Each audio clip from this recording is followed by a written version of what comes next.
Baik, Assalamualaikum warahmatullahi wabarakatuh. Alhamdulillah, Alhamdulillah Rabbil Alamin. Wassalatu wassalam ala asrafil anbiya'i wa mursalin wa ala alihi wa sahbihi ajma'in. Alma ba'du. Alhamdulillah, puji syukur saya atas kehadirat Allah Subhanahu wa taala yang telah memberikan kesehatan dan peluang kepada saya bisa kuliah di Indonesia dan memberikan kesempatan kepada saya untuk kerjakan tugas makul landasan pendidikan dengan judul landasan teori kesulitan bahasa Indonesia bagi mahasiswa Patani Selatan Thailand di Indonesia. Salawat serta salam saya sampaikan kepada Nabi Muhammad sallallahu alaihi wasallam sang tauladan bagi umat muslim seluruh dunia ini. Baik, pertama kali perkenalkan, nama saya Mr. Khalid Abu. Kuliahnya di Nahdlatul Ulama Yogyakarta, jurusan PGSD. Baik, kali ini saya akan membahaskan kesulitan bahasa Indonesia bagi mahasiswa Patani Selatan Thailand di Indonesia. Nah, di sini saya bagi 3 poin. Yang pertama, mengenalkan mahasiswa Patani. Yang kedua, pembahasan kesulitan bahasa Indonesia dalam perkuliahan bagi mahasiswa Patani Selatan Thailand. Yang ketiga, solusi mempelajari bahasa Indonesia bagi mahasiswa Patani di Indonesia. Baik, pertama kita mengenalkan mahasiswa Patani. Nah, Patani terletaknya di bahagian selatan Thailand antara Malaysia dan di Patani juga mempunyai bangsa Melayu dan bahasa Melayu Jawi. Nah, kenapa mahasiswa Patani bisa kuliah di Indonesia? Nah, yang beberapa sumber yang saya dapat dalam wawancara ataupun diskusi sesama teman-teman petani yang kuliahnya di Indonesia, jadi hasilnya yang saya dapat itu adalah kebanyakan mahasiswa petani memilih kuliah di Indonesia ini karena pendidikan di Indonesia sangat bagus dan biaya kuliahnya juga tidak terlalu tinggi bagi mahasiswa di sana. Kalau perbandingan dengan di sana itu lebih tinggi dari sana tentang SPP pembiayaan kuliah, karena Indonesia ini sangat banyak sekali ilmu yang berada di Indonesia, baik ilmu agama, ilmu pendidikan, dan ilmu organisasi. Itu sangat banyak sekali di Indonesia. Nah, yang terakhir ini, jumlah mahasiswa petani yang kuliah di Indonesia ini, dalam penelitian 2019 penelitian katanya jumlah mahasiswa petani atau mahasiswa Thailand yang kuliah di Indonesia ini semuanya sekitar hampir 3.000 orang, mulai dari Sumatera, Kalimantan, Sulawesi, Jawa Barat, Jawa Tengah, Jawa Timur, dan Jogja sendiri juga. Baik, langsung kita pembahasan kesulitan bahasa Indonesia dalam perkuliahan. Kenapa mahasiswa petani itu sulit bahasa dalam perkuliahan?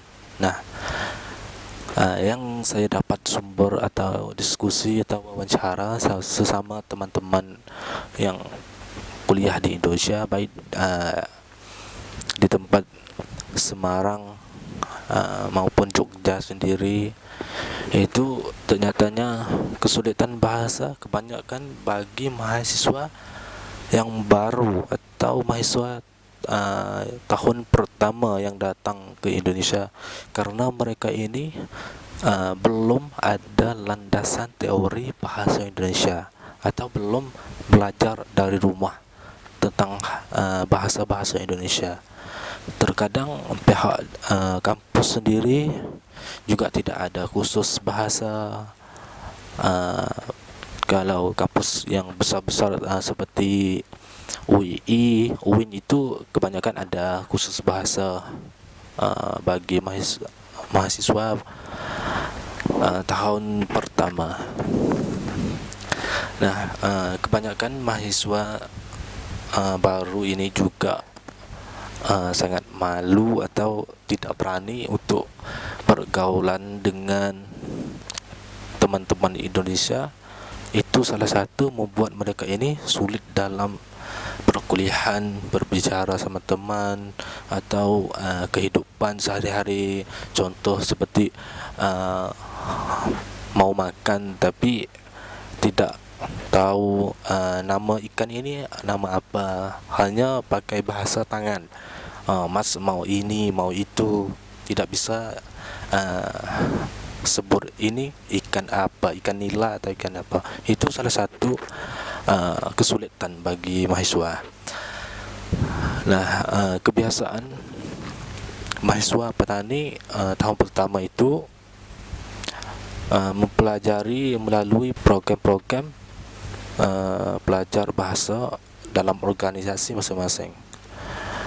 Baik belajar segi baca ABC ataupun baca buku.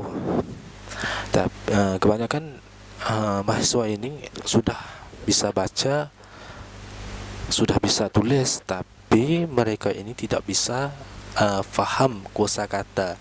Arti bahasa ini apa artinya? Hanya bisa baca, bisa tulis, tapi tidak bisa faham. Baik, dalam perkuliahan bagi mereka mahasiswa petani itu sangat sulit sekali, karena mereka ini tidak faham bahasa. Terkadang dosen-dosen juga menggunakan bahasa-bahasa atau ngomong secepat-cepat, itu membuat mahasiswa petani itu tidak bisa menanggapi atau tidak bisa memahami apa yang dosen itu mengajarkan kepada dia.